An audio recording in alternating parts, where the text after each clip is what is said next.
Agora, vamos ao que interessa, né? Eu falei pra vocês que eu ia fazer uma live hoje sobre diálogo. E o princípio do diálogo é um princípio que a gente precisa ajustar algo na nossa cabeça. E aqui, obviamente, eu não vou falar somente do diálogo, mas eu vou falar sobre a relação como um todo, homem e mulher, mas mais do que isso, a relação pais e filhos também, ok? Deixar isso aqui uma pontuação muito bem ordenada na cabeça de vocês. Quando a gente tá num relacionamento, quando a gente tá num casamento, sobretudo, né? Óbvio, isso aqui também pode, a gente pode atrelar isso aqui a namoros, noivados. Quando a gente tá num casamento, sobretudo, a nossa troca, ou seja, a troca de contato, a troca de falas, ela, por vezes, ela vai cair naquela insegurança, aquilo que eu citei pra vocês na nossa live, né? Inclusive, a gente vai repostar aquela live pra vocês. Mas assim, a gente pode cair no estado de insegurança. Esse estado de insegurança vai gerar um gatilho interior, né? Porque é um mecanismo neurobiológico pra vocês. Enfim, a amígdala cerebral, ela causa uma coisa que a gente chama de hijack da amígdala. Isso inibe o córtex frontal, eu fico mais ou menos irracional, ele fica inibido, eu não consigo raciocinar direito, e eu acabo tomando o diálogo, ele se torna uma guerra, ele se torna uma luta, ele se torna uma briga, certo?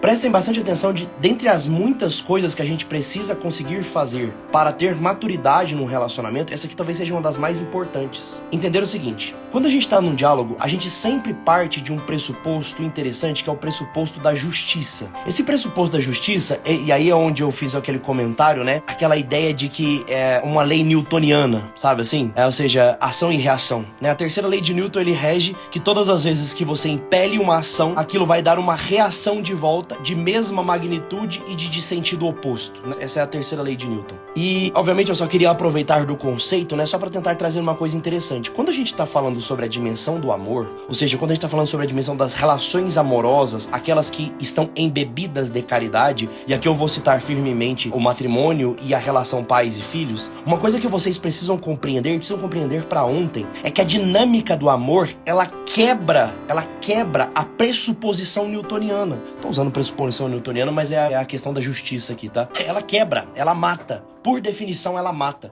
Jorge, como assim? O que eu tô dizendo é que se vocês estão dispostos a amar alguém, se vocês estão dispostos a ter um relacionamento que funciona, se vocês estão dispostos a ter um casamento que funciona, então vocês precisam estar dispostos a não responder na mesma moeda. O comportamento maduro, o comportamento amoroso num relacionamento é aquele que recebe algo e entrega algo não na mesma medida ou na mesma moeda, mas algo diferente, de natureza diferente e de magnitude diferente. Jorge, aonde que isso está prefigurado? Está prefigurado naquele texto em que nosso Senhor Jesus Cristo ele está falando sobre como nós devemos agir quando alguém lhe bate a cara. O que você deve fazer? Dar a outra face. Gente, quando vocês leem esta ideia, vocês leem esta passagem, isso precisa gerar um incômodo em vocês. O que Cristo está falando? Ele está falando sobre uma capacidade humana de reagir de forma diferente, receber algo que é ruim e danoso e reagir de forma diferente àquilo. Presta atenção, algumas coisas a gente tem que pontuar aqui. A primeira coisa, por que fazer isto? Por que reagir de forma diferente?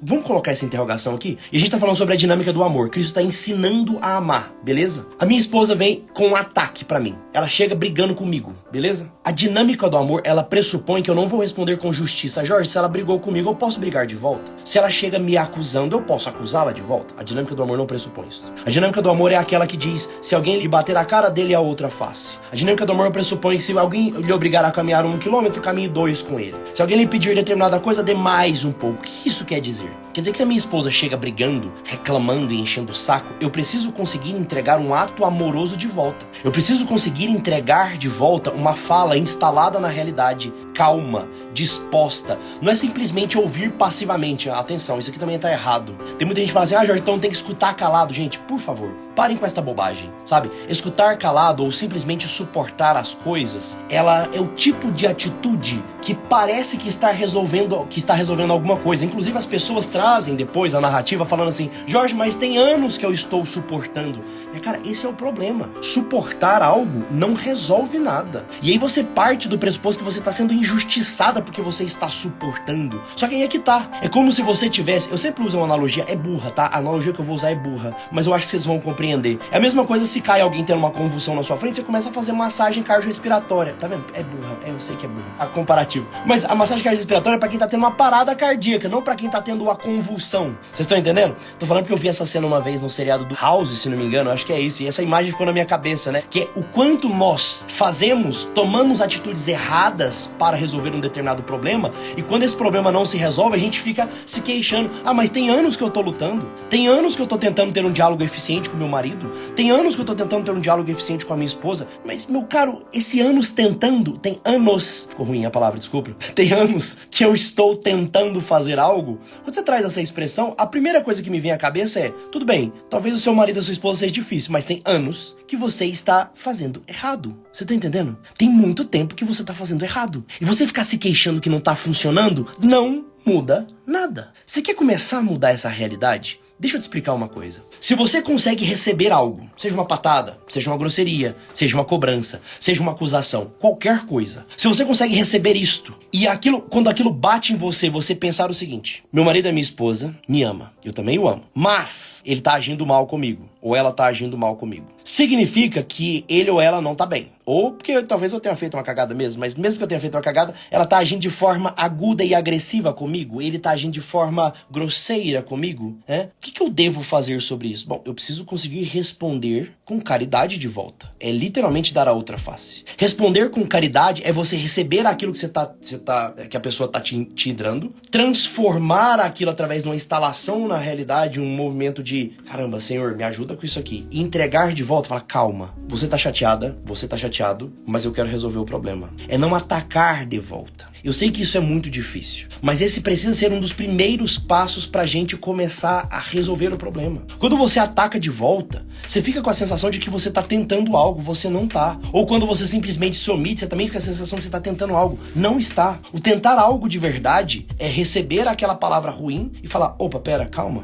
eu não tô tentando brigar. Vamos tentar conversar. É porque você que não sei o que, tá bom, eu já entendi, você tá bravo, ok, mas eu queria conversar. Deixa eu tentar explicar, ou deixa eu tentar entender melhor o que você tá falando. Vai, tenta de novo, fala de novo. Eu já falei que não sei o que, tá bom, mas fala de novo, por favor. Vocês estão entendendo o que eu tô tentando dizer ou não? É quando você recebe algo, uma patada, e você não entrega de volta, você pura e simplesmente agiu com amor. Esse amor que você entrega de volta, é o amor que torna o outro capaz de melhorar. Deixa eu dar um exemplo do que eu tô tentando dizer aqui pra vocês, de uma situação que aconteceu comigo não tem muito tempo. Eu estava na rua, dirigindo, tranquilo, meu carro, passou um rapaz de moto e acertou meu retrovisor com tudo. Plaft! Rebentou meu retrovisor. Não estragou muito, assim, dobrou o retrovisor assim, deu uma trincada no vidro. Bom, na hora, obviamente, a gente fica... Lembra, aquele movimento que eu falei, se você tá num estado de insegurança, você já fica automaticamente reativo, né? Isso, o coração acelera, você começa a suar frio, você fica...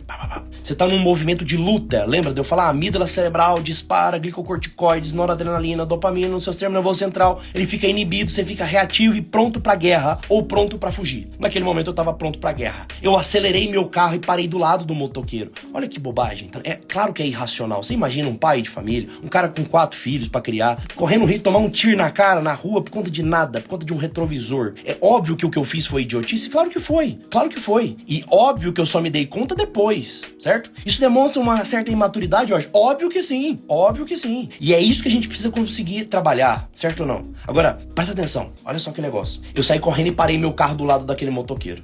E eu abaixei meu vidro e falei... Porra, cara, que isso? Você acertou no retrovisor aqui e tal. Olha só essa cena. O motoqueiro levantou a viseira. Ele tava com o olho marejado, né? Ele tava com o olho todo vermelho, assim, marejado, como se estivesse chorando. Ele olhou dentro do meu olho e falou assim, irmão... Olha que ele começou, irmão, e já me quebrou. Ele falou assim, irmão, me perdoa. O meu filho se acidentou na escola. Eu tô com a cabeça na lua. Eu tô com medo de ter acontecido uma coisa mais séria. Eu nem vi a hora que eu acertei o seu retrovisor. Cara, na hora que esse maluco falou esse negócio pra mim, eu voltei pra realidade numa velocidade, sabe? Eu fui trazido de volta imediatamente. Eu acalmei o coração na hora. Não é o coração, né? É o estômago. Eu acalmei o estômago na hora. Você tá entendendo? Eu falei, fui um idiota. Ou seja, fui movido pelo id, né? Fui um idiota. Falei, caramba, fui um grande idiota. Mas é isso, quando a gente não consegue conceber o peso da realidade. Qual que é o peso da realidade? A pessoa foi grosseira comigo, mas talvez ela esteja passando uma situação muito difícil. Aquele motoqueiro acertou meu retrovisor. Sim, foi uma coisa errada o que ele fez. Sobretudo acertar e não pedir desculpas. Mas sabia eu o que ele estava vivendo? Não sabia. Olha que loucura. Eu não fazia a menor ideia. Só que a gente sempre parte do pior pressuposto possível das pessoas. E olha que maluquice. Quando a gente tá diante do nosso marido ou nossa esposa, esse pressuposto fica ainda pior. A gente fica ainda pior. Vocês conseguem perceber o quanto isso é opositor à dinâmica do amor? O amor deveria ser aquela sensação de que eu sempre deveria esperar o melhor do meu marido, da minha esposa. É a tal da empatia. É exatamente. O que instala a gente na realidade é olhar pro outro e falar assim, caramba, meu marido foi grosseiro. Ele não tá bem. Minha esposa tá aguda, tá grosseira, tá estressada. Ela não tá bem, sabe? Meu filho chegou gritando, pera aí, moleque, eu vou te ensinar. Não, calma. Para tudo. Caraca, seu filho é um cara bacana, mas ele reagiu mal, ele tá estressado, ele tá destemperado. Alguma coisa aconteceu. Você tá entendendo? Alguma coisa aconteceu. E se você não tiver essa disposição a enxergar com caridade a realidade do outro, você simplesmente vai revidar este comportamento. E a hora que você revidar, piora para ambos. Você tá entendendo? Ah, Jorge, mas é justo que eu revide, porque ele deu, eu vou dar na mesma medida. Ok, é justo, mas a dinâmica do amor não é sobre justiça. Nunca foi, nem nunca será. Quantas pessoas não me procuram? Às vezes eu tô falando sobre lutar por um casamento, tentar restaurar um relacionamento, lutar por filhos difíceis, lutar pela restauração da família, e as pessoas dizem assim pra mim, Jorge, mas eu tenho, até quando eu tenho que? Eu falei, você não tem que nada. Esquece isso. Você não tem que nada. Jorge, uma mulher tem que lutar pelo casamento se o marido traiu ela? Não, eu nunca disse isso aqui. Atenção, eu nunca disse isso. A Jorge, minha esposa me traiu, eu tenho que? Não, você não tem que nada. Você não tem que lutar pelo seu casamento. Lutar pelo seu casamento é um ato de caridade, é um ato de amor. Você vai fazer isto mirando a cruz e olhando para nosso Senhor Jesus Cristo. Você vai fazer isso pela alma desse desgraçado que se afundou no pecado. Você vai fazer a alma peça perdida que se afundou no pecado. É por isso que tu vai fazer. Não é pela justiça. Não é porque é justo, porque não é. Porque não é. O que é justo diante de uma traição é pôr um pé na bunda. Nunca mais olhar na cara desse safado. Isso é justo. E é claro que é justo. Só que a gente não tá falando sobre justiça. A gente não tá falando sobre justiça. A dinâmica do amor nunca foi sobre justiça. Uma vez eu escutei uma frase muito bacana de um padre Marlon. Vocês já ouviram falar dele. Padre Marlon, ele disse, aquele que usa aquele negócio, enfim, inclusive estava grave na UTI, rezem por ele. O Padre Marlon, uma vez, ele falou essa dinâmica que eu achei muitíssimo bela. Ele diz o seguinte, se esse mundo fosse justo, estaríamos todos presos numa cruz, nesse exato momento. Estaríamos todos postos numa cruz. Então, nesta realidade, não é sobre justiça. Esse mundo não é sobre ser justo. É sobre nós olharmos a injustiça e combatê-la com caridade. Combatê-la com disposição amorosa. É isso aí, Lorena. Caramba, se a gente não começar a partir... Cara, você colocou um ponto aqui que é muito fundamental. Por conta dos erros cometidos cronicamente, e às vezes é isso, às vezes tem 10 anos que você tá com seu marido, tem 10 anos que ele acertou, mas tem 10 anos que ele errou também. Se você tá 20 anos com um homem, tem 20 anos que ele acertou e tem 20 anos que ele errou. E se você vai acumulando essas coisas e se torna incapaz de entregar amor de volta, entregar perdão sincero, você vai ficando rancoroso. Quanto mais o casamento se estende, pior fica. 10 anos de casamento é ruim, 20 anos de casamento é terrível, é tenebroso. E aí a gente não consegue entrar nessa dinâmica de que o que eu posso fazer para o outro melhorar é agir com justiça? Não, é agir com caridade. Afinal de contas, foi exatamente isso que o Cristo nos proporcionou. Foi ou não foi? Tô falando alguma mentira aqui? É isso, eu falei. Se esse mundo fosse sobre justiça, se Deus fosse sobre fazer justiça, ele tinha mandado outro dilúvio. Ele não tinha mandado o Filho para morrer na cruz por nós. Ele tinha mandado outro dilúvio, mas ele não fez. Ele não fez porque não é sobre a dimensão da justiça, é sobre a dimensão da caridade. Não acha, Jorge, até quando eu tenho que lutar? Esquece esse até quando. Esquece essa medida do dever, você não tem que lutar por dever. Jorge, até quando eu tenho que tentar ser gentil com o meu marido e carinhosa e caridosa e disposta com o meu marido? Esquece o tenho que. O respeito que você deve a ele é o respeito humano padrão. Se ele falta ao respeito contigo, você tá autorizado a se afastar. Agora, eu não tô falando sobre essa dinâmica do respeito humano padrão. Eu tô falando sobre a dinâmica da caridade. Meu marido errou comigo. Minha esposa errou comigo. Minha esposa foi grosseira comigo. O que eu posso fazer de volta? Eu posso amá-la de volta. Eu posso tentar falar, amor, calma. Você tá brava. Eu entendi. Você tá chateado ou magoada comigo. Deixa eu tentar resolver. Vamos sentar aqui. Não, que eu não quero que não sei o que, amor. Eu sei. Eu vou continuar insistindo que eu quero resolver a situação. Eu quero resolver a situação. Eu não quero brigar contigo. É porque eu quero brigar que não sei o que. Tá bom, amor. Tudo bem. Você tá reativa, você tá chateada, você tá mal, você tá brava, mas eu continuo querendo resolver. Me desculpa, eu tô disposto a remendar o que quer que tenha acontecido, mas eu não gostaria de continuar dessa maneira. É haver disposição à resolução do problema, não simplesmente bater de volta. sabe? Agora, Jorge, mas isso é difícil.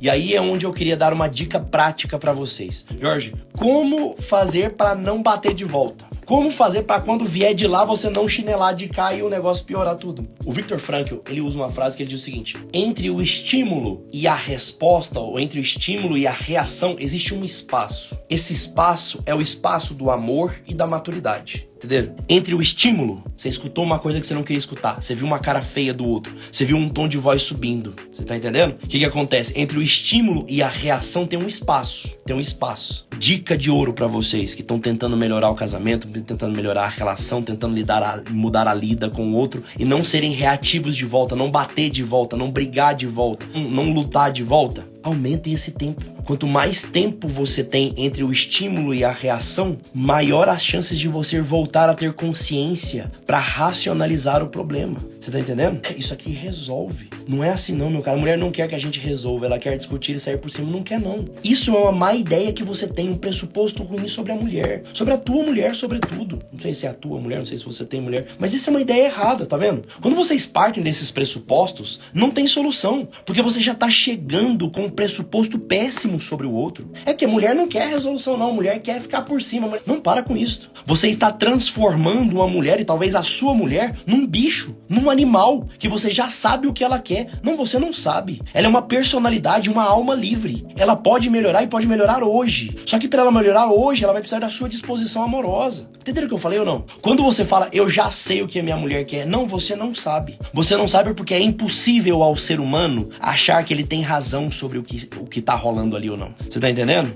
Parem com esses pressupostos sobre o outro. Eu sei o que a minha mulher é, eu sei o que ela quer, eu sei o que o meu marido quer. Não, você não sabe. Você não sabe. Acredita em mim, vocês não sabem. Vocês não fazem a menor ideia. Agora, para que vocês parem de reagir de volta, a melhor coisa que vocês podem fazer é dar um espaço maior. Jorge, como é que eu dou um espaço maior? A hora que o teu marido vier falar alguma coisa pra você, respira fundo. Não responde de volta na hora, não. Mas também não fica sem responder. Gasta uns segundinhos.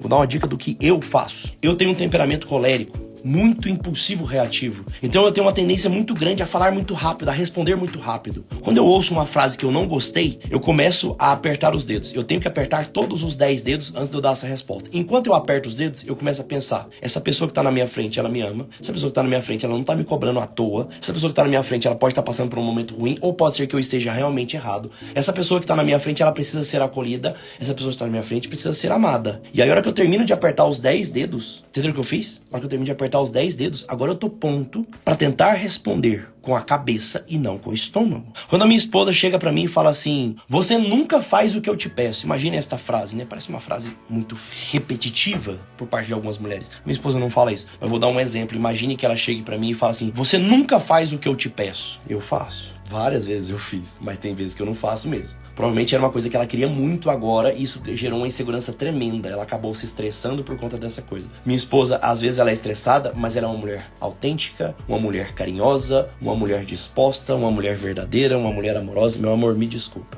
me perdoa. Eu quero fazer mais vezes. Também não é nunca, mas eu quero acertar mais vezes. Não quer nada, você não quer nada. Quero, minha vida, me perdoa, me perdoa. Deixa eu falar assim, senta aqui comigo. O que exatamente foi que eu não fiz que te deixou dessa maneira? Ah, mas é porque você não sei o que. Tá bom, tudo bem. Deixa eu perguntar, eu posso ir lá fazer agora? Isso pelo menos ameniza as coisas? Ameniza um pouco. Então tá bom, então deixa eu ir lá fazer agora. Deixa eu tentar corrigir esse negócio, mas vamos conversar, sabe? Eu quero resolver esse problema. Talvez eu não tenha conseguido atender as suas expectativas. Entenderam o que eu falei? Entenderam o que eu falei ou não? Isso aqui é difícil de fazer, gente? Não é. Tem que parar o energético pra acabar com isso. Isso aqui é difícil de fazer? Não é. Sempre entendam isso. Meu esposo prefere o silêncio do que fazer isso. Não, seu esposo não prefere o silêncio. O silêncio é um movimento reativo do seu esposo. Não é que ele prefere isto. É o que ele tá dando conta de entregar porque ele se sente ameaçado por você. Se você conseguir ajustar a sua forma de falar para que não seja como um ataque, mas que seja como uma troca, aí a coisa facilita. Se você parar, por exemplo, só pra vocês terem noção, algumas coisas que eu ensino lá no nosso curso de diálogo. Inclusive, quem não tá participando tá perdendo muito. Quantas vezes vocês usam a palavra sempre e nunca? Quantas vezes, recorrentemente, né? Eu tenho certeza que vocês usam isso com frequência. Atenção, todas as vezes que você usa a palavra sempre e todas as vezes que você usa a palavra nunca, você torna esse diálogo menos eficaz e faz com que o outro fique mais reativo. Sempre, sempre, sempre. Se eu viro pra vocês e falar assim, vocês sempre são sem noção. Cara, eu tirei a possibilidade de melhora de vocês. Você tá entendendo o que eu tô falando? Resolve. É claro que acho que na prática não resolve. Então tenta por uma semana com sincera e honesta disposição. Vem cá e me fala se não funcionou. É simples. Entenderam o que eu falei ou não? Tenta. Não é isto? Não é isto? Não é o mínimo que a gente precisa se a gente tá vivendo uma situação que tá desconfortável? O mínimo que a gente precisa não é essa disposição? Entenderam o que eu falei ou não? Não, André. Olha só, de novo, é sempre sobre insegurança. Desprezo e xingamento. Tá percebendo que sou horrível aos olhos dela. Não, André, você não é horrível. Você é marido dela. Não, você não deve libertar ela. Esquece isso. Sabe por que ela tá com desprezo e xingamento? Porque nesse momento tem uma lupa sobre os olhos dela que não permite com que ela te enxergue como um homem totalmente. E o que causou essa lupa? Adivinha? O estado de insegurança. Quem causou essa insegurança? Parte disso foi a criação dela, mas parte disso foi culpa tua, meu caro. Saibam lidar com essas verdades e saber manejá-las para que as coisas melhorem. Você tá entendendo? É isso, a resposta branda desvia o furor, mas a palavra dura suscita aí. Gente, é óbvio que a fundamentação vai ser sempre nas escrituras, porque o verbo disse. E se isso está daquela maneira, é porque existe uma solução através da maneira mansa, da maneira mais gentil de falar. Você tá entendendo? Já tentei muito mudar a forma de falar. Acho que só Deus pode melhorar isso em mim. Ótimo! Então peça a Deus. Comece a falar mais frequentemente com Deus. Comece a orar mais frequentemente. Fale com Deus todos os dias sobre isso. E aí você vai ver a mudança de fato. O caminho é esse mesmo. Acho que só Deus para resolver. Ótimo! Então que seja. Agora, para que ele resolva, você vai precisar estar em intimidade com ele, certo? Então reze todos os dias agora, a partir de hoje, pedindo: Senhor, eu preciso de humildade, mansidão e paciência para não responder com reatividade. Não é isso? Para não responder com reatividade. Não tem, meu irmão, mas deixa eu te falar uma coisa. Não tem o privilégio de ter uma parceira madura. Não tem o privilégio de ter um marido marudo. Ótimo. Como que você faz para ter? Certo ou não? Não é essa dúvida? Como é que eu faço pra ter um marido maduro? Eu não tenho. Como é que eu faço pra ter, Jorge? Você vai precisar ser uma pessoa madura. Não, mas eu sou. Não é não. Maturidade gera maturidade, porque a maturidade está ancorada sob a dinâmica do amor e da caridade. E a única força capaz de verdadeiramente amadurecer alguém neste mundo é o amor. Porque é a presença irrestrita do Cristo. Então presta atenção. Por que o seu marido não amadurece? Porque você acha que você é madura. Você acha que você sabe conversar. Você não sabe. Por que a sua esposa continua imatura? Porque você acha que você é maduro. Você não é ainda. Entendeu o que eu falei? Cara, abracem esta verdade, gente. Pelo amor de Deus. A maturidade vai gerar maturidade. Assim como a reatividade vai gerar reatividade. O princípio é simples. Você tá entendendo? Então assim, precisa começar em vocês. Quando eu tento validá-lo, ele acha que eu tô manipulando. Mas é bom. É uma manipulação boa. É uma forma de trazê-lo de volta e acalmar o coração desse marido muito agudo. E tá tudo bem. É isso mesmo. Certo ou não? Prestem atenção. A dica é, se você quer ajustar o diálogo, se você quer começar a ajustar o diálogo, uma das coisas que eu tô propondo pra vocês é: não respondam de forma abrupta. Não respondam na mesma medida e na mesma moeda. Se comprometam hoje a responder com caridade, presença e realidade. A não usar sempre, a não usar nunca. A falar sobre fatos, a falar sobre o problema e não sobre o outro. Entenderam o que eu falei? Falar sobre os fatos, falar sobre o problema, não sobre o outro. Parem de achar que o diálogo... Inclusive, eu vou fazer uma live amanhã sobre isso. Já anotem aí. Amanhã, acredito eu que nesse mesmo horário, às 20h30, eu confirmo com vocês no Instagram. Nas 20h30, amanhã, eu quero fazer uma live sobre isso aqui, ó. Defeito não é erro. Erro não é adjetivo. Erro não é adjetivo. Jorge, como assim erro não é adjetivo? Uma coisa é o cara mentir. Outra coisa é você dizer que ele é um mentiroso. Isso influencia no diálogo, isso atrapalha o diálogo muito. Muito. Se você ainda não faz parte do nosso curso de diálogo no casamento, o link tá lá na bio. Esse curso realmente pode te dar uma ferramenta imparável para tentar resolver o seu casamento, para tentar melhorar as coisas, para sair da crise, para fazer com que vocês sejam um só lutando pela mesma coisa. Beleza? Fiquem com Deus. Beijo no coração de vocês. Amanhã eu espero vocês com a nossa live. Até mais. Tchau.